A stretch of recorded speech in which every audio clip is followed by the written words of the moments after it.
So these are crickets.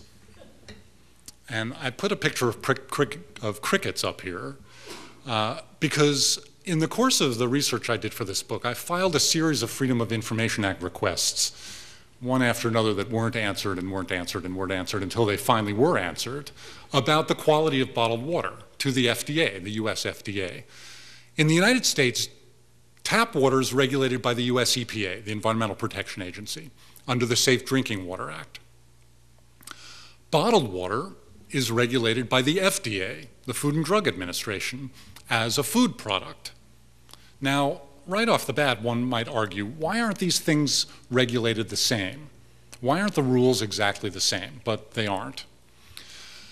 In fact, there have been over 100 recalls of bottled water, most of which have never been revealed to the public. They're not on the FDA's website. I had to file a Freedom of Information Act request to get them. And there are a whole series of contaminants that have been found in bottled water.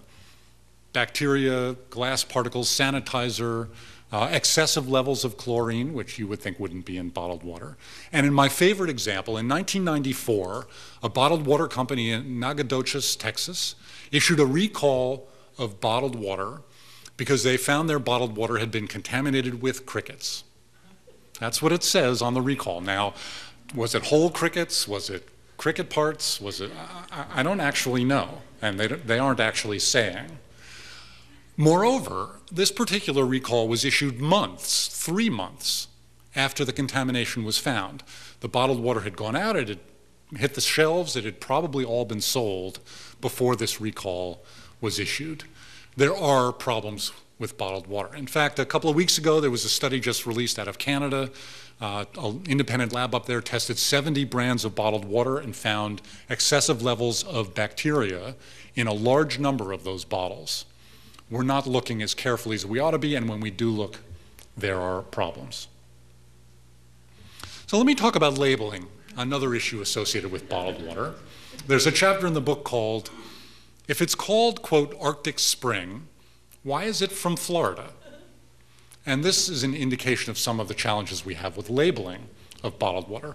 All of you have seen labels of bottled water. They're lovely pictures of mountains, they're wonderful names, Arctic Spring, glacier water.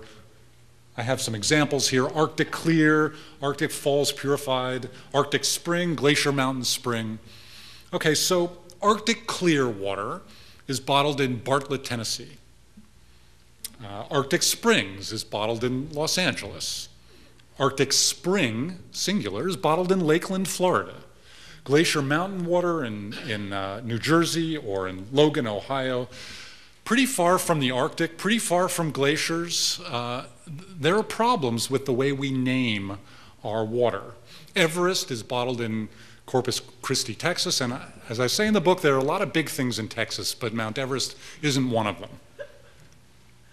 So we have problems with labeling.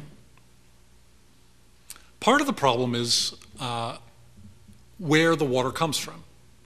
In the United States, about 55% of the water is labeled spring water.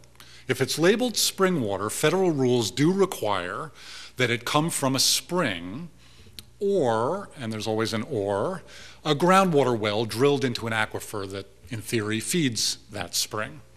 So spring water comes from usually springs. Almost all of the rest of the water, about 45% of the water, is what we call purified water. It originates as municipal tap water. Dasani, Aquafina, Pure Life from Nestle's, some of the biggest brands come from municipal tap water, sometimes re-purified again, sometimes run through filters, sometimes not. But a very large amount of our water originates as high-quality potable tap water in the first place. And then it's packaged and it's sold for 1,000 times what we're already paying.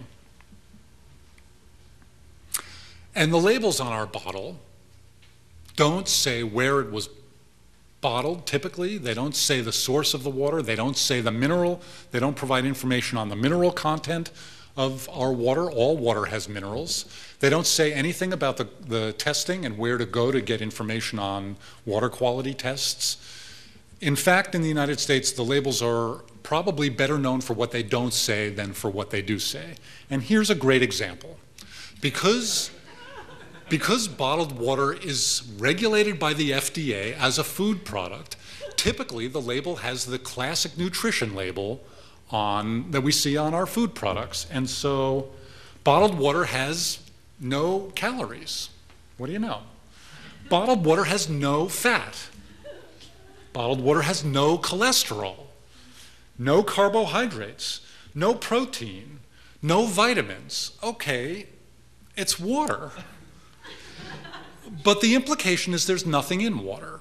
Well, that's not true. There are minerals in water. There are lots of minerals in water.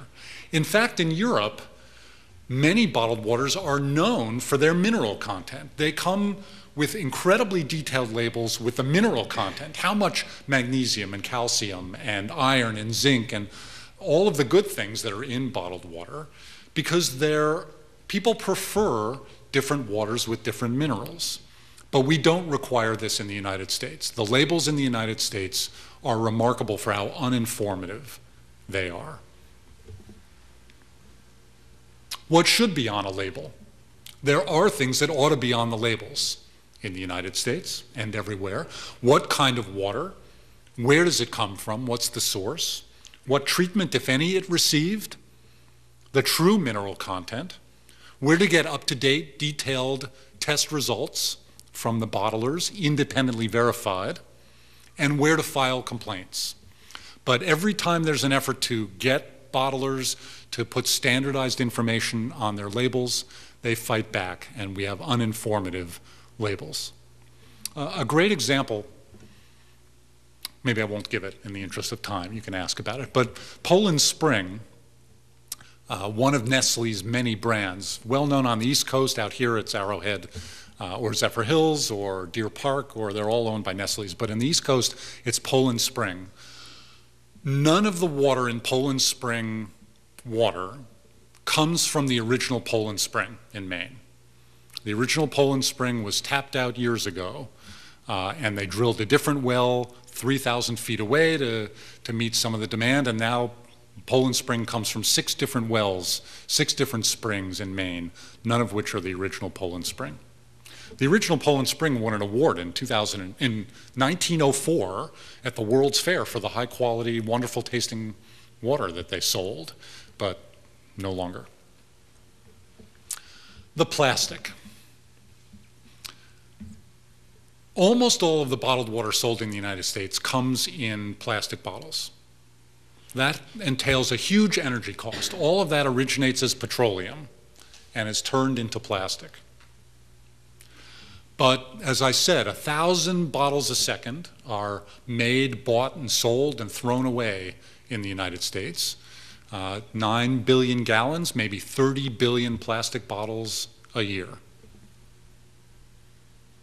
Almost all of them, 95% of them, are made out of PET, polyethylene terephthalate. For those of you who know your little plastic symbols, it's the #1 plastic in the little triangle under at the bottom of turn the bottle over. PET is a wonderful plastic, as plastics go.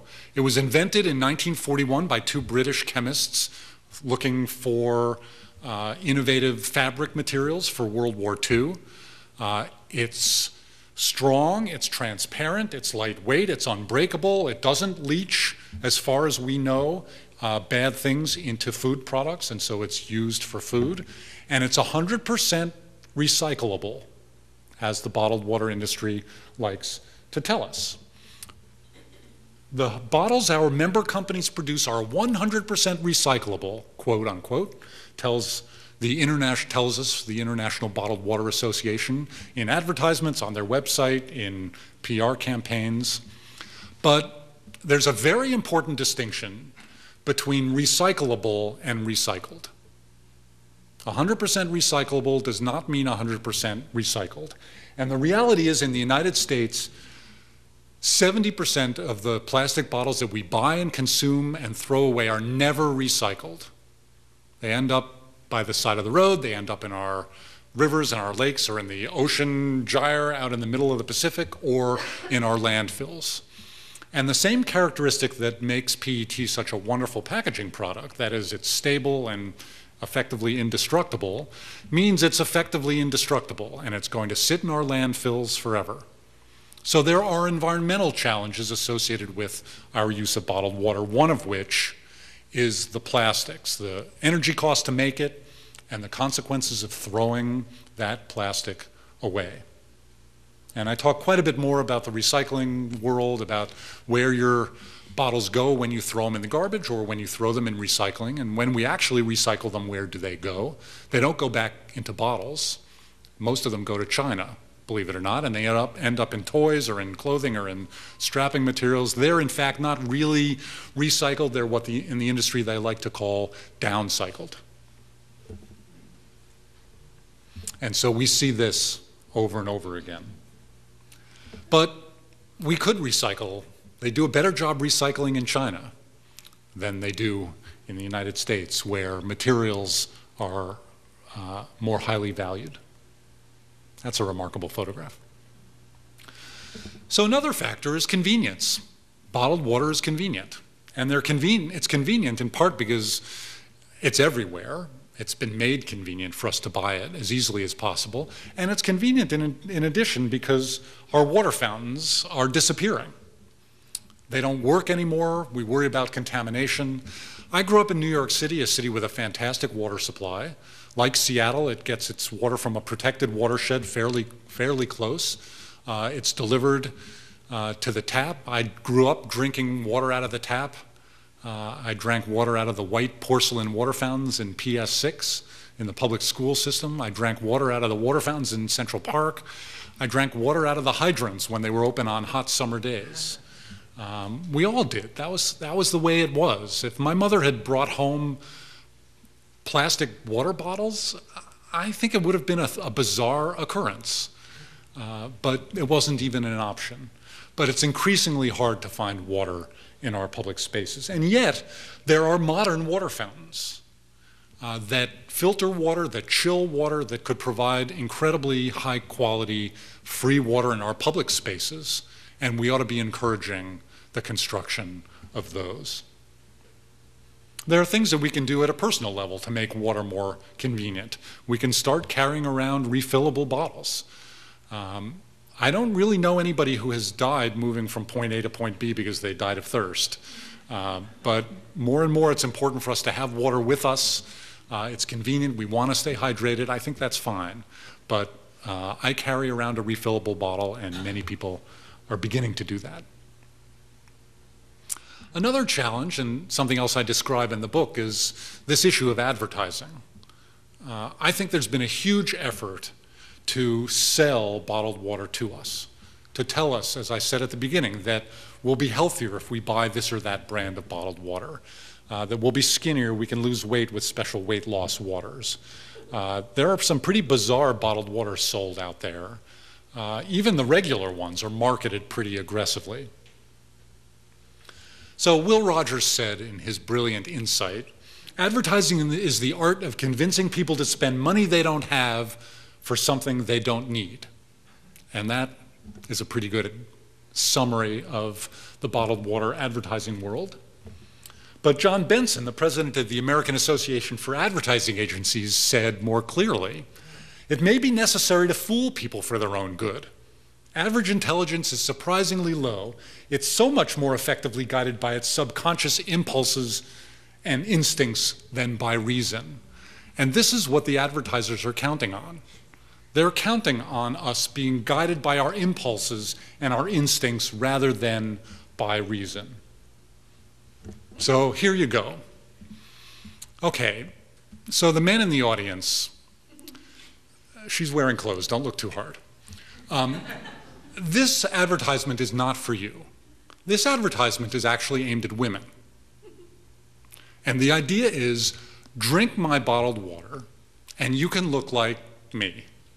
Not me, but you can look like Jennifer Aniston. And she looks pretty good, it's true. And this is what advertising is about. And if you think about advertising, when you really watch an advertisement and stop thinking about what they're trying to sell you, think about how they're trying to sell it to you. Are they trying to sell it to you with fear? or with sex,